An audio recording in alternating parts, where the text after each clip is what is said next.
Welcome students, आप सभी का एक बार फिर से स्वागत है अपनी इस ऑनलाइन क्लास में। आपने बात कर रहे थे लास्ट क्लास में प्रकाश के ध्रुवण की, जिसके अंतर्गत हमने प्रकाश के ध्रुवण को भी समझा, साथ में ये भी जाना कि ध्रुवित प्रकाश क्या होता है, ध्रुवित प्रकाश क्या होता है और इस प्रकाश को अपने किस प्रकार से रिप्रेजेंट करते हैं।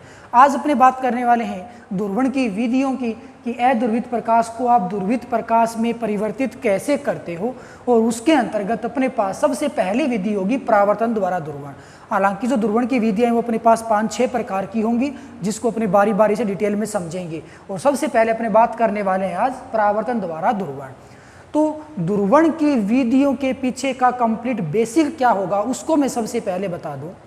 जैसा कि आपको अध्रुवित प्रकाश को ध्रुवित प्रकाश में परिवर्तित करना है, तो जाहिर सी बात यह है कि हमें आधी ऊर्जा को अवशोषित कर लेना है, यानी कि हम एक ऐसी प्रक्रिया काम में लेंगे जो कि अध्रुवित प्रकाश की ठीक आधी एनर्जी को अब्जॉर्ब कर ले, अवशोषित कर ले, और शेष बच जाए ऊर्जा, उसकी आधी ऊर्जा शेष बच जाए, तो अध्रुवित प्रकाश है वो ध्रुवित प्रकाश में परिवर्तित हो जाएगा। शॉर्ट एंड स्वीट, ध्रुवित प्रकाश प्राप्त करने के लिए हमें आधी एनर्जी को एब्जॉर्ब करना है, अवशोषित करना है।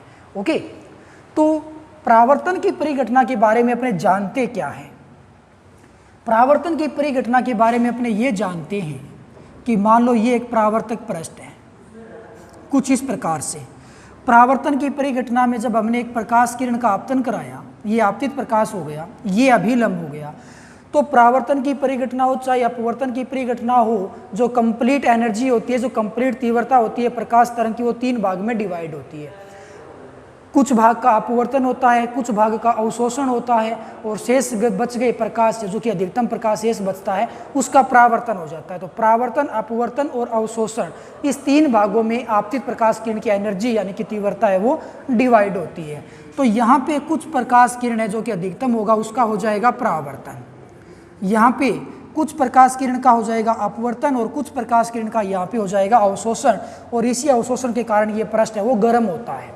ओके, तो यहाँ पे अपने यदि बात करें, मैं यूँ मान लो कि इस प्रकाश आपतित प्रकाश के पास 100% एनर्जी है, तो एनर्जी का लगभग भाग है वो इसके पास रहेगा, परावर्तित किरण के पास रहेगा।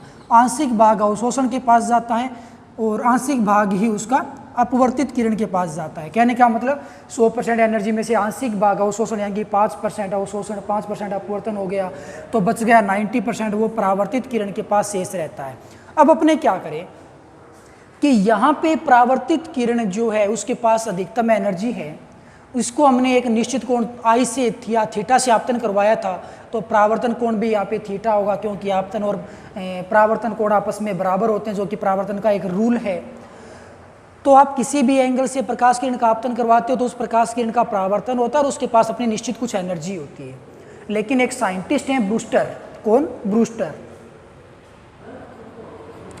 ब्रूस्टर। अब ब्रूस्टर ने क्या कहा था?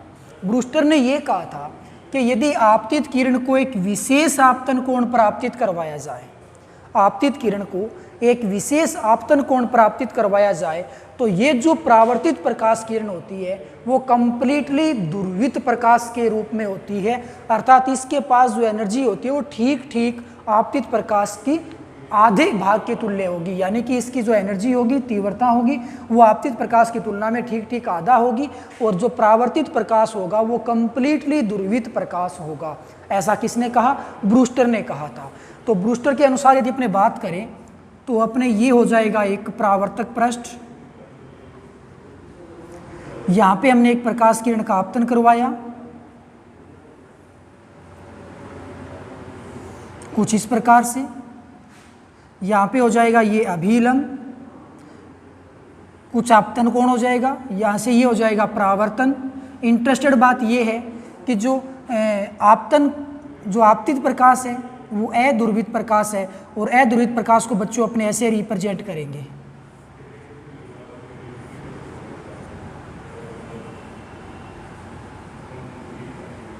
तो अपने यहाँ पे कौन होगा? आपतित अध्रुवित प्रकाश।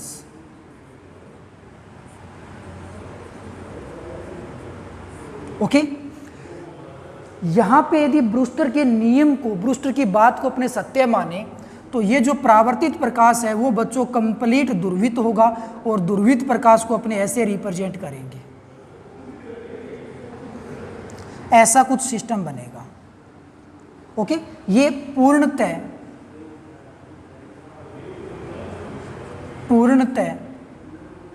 ध्रुवित परावर्तित किरण है, ये परावर्तित प्रकाश जिसको आप कह सकते हो। लेकिन कब? जब इस आपतित किरण का एक स्पेशल कोण पे आपतन करवाया जाए, और उस स्पेशल कोण को अपने ब्रूस्टर कोण कहते हैं, और ब्रूस्टर कोण को बच्चों IB से रिप्रेजेंट किया जाता है। तो जितना आपतन कोण होगा परावर्तन नियम के अनुसार उतना ही परावर्तन कोण हो जाएगा। तो ब्रूस्टर कोण IB पे हमने आपतित प्रकाश को लिया तो परावर्तित प्रकाश पूर्णतः ध्रुवित हो जाएगा, ऐसा ब्रूस्टर ने कहा था। अब प्रकाश किरण का आंशिक अपवर्तन भी होना है, तो अब अपवर्तित प्रकाश किरण के पास आधी एनर्जी नहीं बचेगी, थोड़ी बहुत एनर्जी यहाँ पे एब्जॉर्ब भी हो जाएगी। तो यहाँ पे जो अपवर्तित प्रकाश होगा वो आंशिक ध्रुवित होगा, यानी कि उसके पास बहुत कम पार्ट होगा ध्रुवण का, और आंशिक ध्रुवित अपवर्तित प्रकाश को अपने ऐसा कुछ बोल देंगे। तो ये अपने पास कुछ एक कंडीशन निकल के आई है। तो ब्रूस्टर का यहाँ पे एक नियम भी तैयार होता है। ब्रूस्टर ने अपने स्टेटमेंट के आधार पे एक नियम भी दिया था जिसे अपने ब्रूस्टर का नियम कहते हैं। तो सबसे पहले अपने बात कर लेते हैं कि ब्रूस्टर कोण क्या होता है और ब्रूस्टर नियम क्या होगा। ब्रूस्टर कोण IB, ब्रूस्टर कोण IB किसे कहोगे? ब्रूस्टर कोण किसे कहोगे? वह अध्रुवित प्रकाश का विशेष आपतन कोण जिस पर परावर्तित प्रकाश पूर्णतः ध्रुवित प्राप्त होता है, तो उस विशेष आपतन कोण को ही ब्रूस्टर कोण कहते हैं और इसे IB से प्रदर्शित करते हैं। अब ब्रूस्टर नियम क्या है? ब्रूस्टर ने एक स्टेटमेंट दिया था, एक नियम दिया था जिसे ब्रूस्टर नियम कहते हैं। तो ब्रूस्टर नियम के अनुसार ब्रूस्टर ने ऐसा कुछ कहा था कि आपतन कोण की स्पर्श ज्या का मान, किसका मान? स्पर्श ज्या होता है tan थीटा। आपतन कोण की स्पर्श ज्या, आपतन कोण तो IB है, तो इसकी स्पर्श ज्या क्या बन जाएगा? tan IB बन जाएगा। तो आपतन कोण की स्पर्श ज्या का मान माध्यम के अपवर्तनांक के तुल्य होता है। ये था ब्रूस्टर नियम। क्या है ब्रूस्टर नियम? tan IB बराबर n, यहाँ पे n है वो माध्यम का अपवर्तनांक होगा। तो ब्रूस्टर नियम के अनुसार ब्रूस्टर कोण की स्पर्श ज्या का मान हमेशा माध्यम के अपवर्तनांक के तुल्य होता है, ऐसा कहा था ब्रूस्टर ने। साथ में ब्रूस्टर ने एक स्टेटमेंट और दिया था कि जब हम इस आपतित प्रकाश किरण का आपतन एक ब्रूस्टर कोण पे करवाते हैं तो ये समतल ध्रुवित प्रकाश तो हमें प्राप्त होता ही है, साथ में जो परावर्तित प्रकाश होता है और ये जो अपवर्तित प्रकाश हमें मिलता है, ये दोनों एक दूसरे के परपेंडिकुलर होते हैं, यानी कि लंबवत होते हैं, ऐसा कहा था। तो ब्रूस्टर कोण के आपतन के ऊपर दो कंडीशन निकल के आएंगी। परावर्तित प्रकाश पूर्णतः ध्रुवित होगा, साथ में परावर्तित और अपवर्तित प्रकाश के बीच में जो एंगल बनता है वो 90 डिग्री बनता है, ऐसा ब्रूस्टर ने बोल दिया था। अब हमें करना क्या है? अब हमें ये सिद्ध करना है कि क्या ब्रूस्टर ने वाकई में सत्य बोला था, परावर्तित और अपवर्तित किरण के बीच में वाकई में 90 डिग्री का एंगल बनता है। इस बात को अपने सिद्ध करेंगे, और पता नहीं है कितने डिग्री एंगल बनेगा, इसको मैं एक बार के लिए x मान लूँगा। जो आपको 90 डिग्री यहाँ पे नज़र आ रहा है, जो कि हमें सिद्ध करना है, एक बार के लिए आप इस एंगल को x मान लोगे और x का मान हमें 90 डिग्री प्रूफ करना होगा। तो आइए x को 90 डिग्री प्रूफ करते हैं। क्या करोगे? ये आपतन कोण है IB जी, यहाँ पे ये हो जाएगा अपवर्तन कोण, जिसको मैं एक बार के लिए R नाम दे देता हूँ। अपवर्तन कोण का मान R है, आपतन कोण का मान यहाँ पे IB है। यहाँ पे आपको दो रूल अप्लाई करने हैं, नंबर फर्स्ट ब्रूस्टर नियम और नंबर सेकंड स्नेल नियम। तो सबसे पहले आप स्नेल नियम अप्लाई कर दो। स्नेल नियम से क्या है? स्नेल नियम साइन आई का मतलब यहाँ पे आपतन कोण होता है और आपतन कोण का मान बच्चों यहाँ पे IB है, बटे साइन R, अपवर्तन कोण का मान R है, इज इक्वल अपवर्तनांक n। अब यहाँ पे बात आती है अपवर्तनांक की। यहाँ पे दो माध्यम है, अपवर्तनांक कौन से माध्यम का लिखा जाएगा? अपवर्तनांक हमेशा उस माध्यम का लिखा जाता है जिसमें प्रकाश किरण प्रवेश करती है। हालांकि यहाँ पे ऐसी हमें आवश्यकता नहीं होगी लिखने की। तो ये हो गया स्नेल का नियम। अब अपनी बात करेंगे ब्रूस्टर नियम की। ब्रूस्टर नियम क्या कहता है? ब्रूस्टर नियम कहता है tan IB इज इक्वल अपवर्तनांक n। दोनों ही समीकरणों का मान n और n है, यानी कि बराबर के आगे वाले पद आपस में बराबर हैं, तो ये पहले वाले पद भी आपस में बराबर हो जाएंगे। मतलब ये हो जाएगा बच्चों कि साइन आई बी बटे साइन आर इज इक्वल होगा टेन आई बी। यहाँ पे क्या लिख दोगे, समीकरण 1 व 2 से।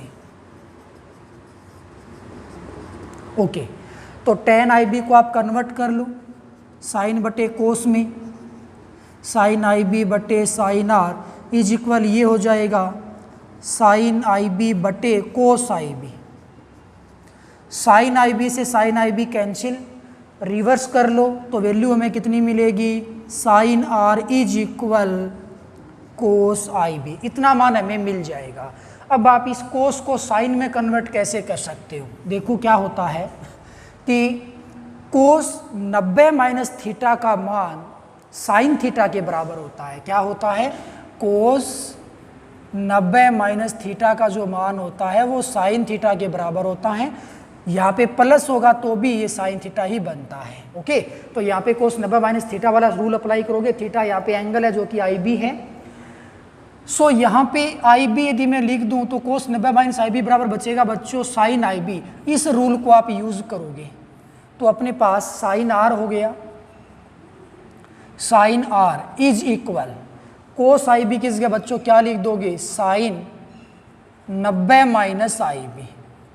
कोस आई बी था तो साइन 90 माइनस आई बी हो गया, साइन से साइन कैंसिल हो गया, आर इज इक्वल आ जाएगा 90 माइनस आई बी, और यहाँ पे पक्षांतरण करेंगे तो I B plus R is equal आएगा बच्चों 90 डिग्री। और समीकरण नंबर 3 अपने पास एक मोस्ट इंपॉर्टेंट इक्वेशन निकल के आ चुकी है। अब ये मोस्ट इंपॉर्टेंट इक्वेशन अपने पास है क्या, इंपॉर्टेंट क्वेश्चन ये आ गई कि आपतन कोण आई बी है और अपवर्तन कोण आर है, इन दोनों का योग 90 डिग्री होता है। क्या समझे, आपतन कोण और अपवर्तन कोण का योग 90 डिग्री होगा।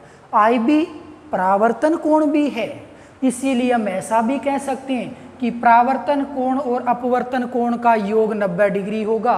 I B plus R is equal 90 degree होगा। जहां हमें जिसकी आवश्यकता पड़ेगी उसी प्रकार से अपने इसको यूज कर लेंगे। तो अपवर्तन कोण प्लस आपतन कोण बराबर 90 डिग्री, या अपवर्तन कोण प्लस परावर्तन कोण बराबर 90 degree. Is that clear? Okay, अब आप इस अभिलंब को कैलकुलेट करो। अभिलंब के इस साइड में ये जो कंप्लीट एंगल बनेगा वो 180 डिग्री होगा, और यहाँ पे 180 डिग्री में 3 कोण आपको नजर आएंगे। फर्स्ट आई बी, फिर ये बीच में एक जो 90 डिग्री जिसको हमने बोला था, जिसको हमने कंप्लीट एक्स नाम दिया है, जिसको हमें 90 डिग्री सिद्ध करना है, वो पूरा बड़ा कोण, और तीसरा कोण यहाँ पे आर है। तो इस पूरे 180 डिग्री कोण को तोड़ोगे तो I B plus X plus R आप कह पाओगे। तो चित्रानुसार या यूं कह लो ज्यामिति से बच्चों आप ऐसे कह सकते हो कि I B plus X plus R is equal 180 degree. I B plus R बराबर 90 डिग्री हो गया, तो एक्स और आई बी प्लस आर के स्थान पे मैं लिख दूंगा 90, क्योंकि ये समीकरण 3 कहती है ऐसा। बराबर क्या बचेगा 180, और बच्चों यहाँ से 180 में से 90 माइनस करेंगे, एक्स का मान कितना निकल के आएगा 90 डिग्री निकल के आएगा। ये यहाँ पे सिद्ध हो चुका है। ठीक है, तो यहाँ पे क्या हो गया, एक्स का मान हमने 90 डिग्री सिद्ध कर दिया, और एक्स यहाँ पे है क्या चीज़, परावर्तित और अपवर्तित किरण के बीच में बनने वाला एक एंगल है, जो कि हमें कितना प्राप्त हुआ 90 डिग्री प्राप्त हुआ। इसका मतलब ये हो गया कि यदि आपतित प्रकाश का आपतन ब्रूस्टर कोण पे किया जाता है तो परावर्तित और अपवर्तित किरण हमेशा एक दूसरे के परपेंडिकुलर होते हैं। साथ में ये भी एक इंपॉर्टेंट रिजल्ट निकल के आया है कि परावर्तन और अपवर्तन कोण का योग 90 डिग्री होता है, या आपतन और अपवर्तन कोण का योग 90 डिग्री होता है। ओके, तो ये अपने पास परावर्तन द्वारा ध्रुवण था, जिसको आप अच्छे से याद रखोगे।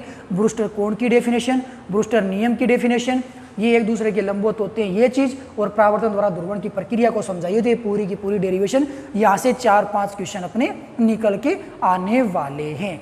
अब अपने बात करेंगे कि यहाँ पे जो स्नेल का नियम है, साथ में अपने पास यहाँ पे ब्रूस्टर का नियम है, तो यहाँ स्नेल नियम से आप ब्रूस्टर नियम को प्राप्त कैसे करोगे, ये चीज़ हमें समझनी है। क्या करना है, अपने पास स्नेल का नियम होगा, उससे हमें ब्रूस्टर नियम की प्राप्ति करनी है। ये आपको कंडीशन दे रखी है, कुछ जो भी फॉर्मूले इसमें निकल के आए हैं उसको आप याद रखोगे। एक बार एग्जाम में क्वेश्चन आया हुआ है, स्नेल नियम से ब्रूस्टर नियम की व्युत्पत्ति कीजिए, जो कि अभी अपने करने वाले हैं। तो अपने पास नेक्स्ट हेडिंग होगी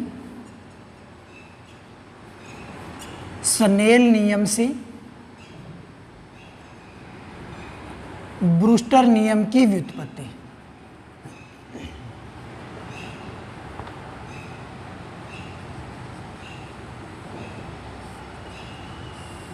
ओके, स्नेल का नियम अपने पास है क्या? चूंकि स्नेल नियम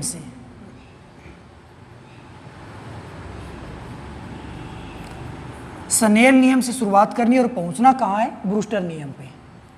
साइन आई बी बटे साइन आर इज इक्वल अपवर्तनांक n हो गया। इस सूत्र से शुरुआत हो गई, पहुंचेंगे कहाँ? ब्रूस्टर नियम, जो कि tan आई बी बराबर अपवर्तनांक होता है, यानी कि इस कंडीशन को हमें tan आई बी में कन्वर्ट करना है। तो जब अपने बात करें इस पूरे स्ट्रक्चर की, तो हमने एक रूल देखा था कि आई बी प्लस आर बराबर बच्चों 90 डिग्री होता है। ओके, तो आर बराबर यहाँ से क्या बन जाएगा? 90 माइनस आई बी बन जाएगा। तो आपको जो भी समीकरण नंबर 1 दिखाई दे रहा है, जहाँ पे आर है वहाँ पे आप 90 माइनस आई बी लिख दो, तो ये क्या बन जाएगा? साइन आई बी बटे sine 90 minus I B is equal कितना आ जाएगा? अपवर्तनांक n। और ये कितना बन जाएगा फिर? साइन आई बी बटे साइन 90 माइनस थीटा बराबर होता है कोस थीटा। तो यहाँ पे बच्चों बन जाएगा, ये कोस थीटा की बजाय यहाँ पे आई बी है, तो ये आई बी बन जाएगा बराबर n। साइन बटे कोस बराबर होता क्या है? tan होता है। तो ये आ जाता है tan आई बी बराबर n, जो कि समीकरण नंबर 2 अपने पास हो गया, जो कि ब्रूस्टर नियम को रिप्रेजेंट करता है। तो इस प्रकार से आप स्नेल नियम की सहायता से ब्रूस्टर नियम को भी डेरिवेट कर सकते हो। तो ये था अपने पास कंप्लीट फैक्टर परावर्तन द्वारा ध्रुवण, जिसके अंतर्गत मोस्ट इंपॉर्टेंट क्वांटिटीज हमने देखी हैं, बहुत सारे अच्छे से डेफिनेशन को समझा है, फॉर्मूलाज देखे हैं, जिसको आप कंटेस्ट याद रखोगे। इस टॉपिक में से मोस्टली 1 नंबर का क्वेश्चन लगभग हर बार आ जाता है। ओके, सो आज के लिए बस इतना ही, कल लौटेंगे एक नई विधि के साथ, तब तक के लिए बाय, थैंक यू।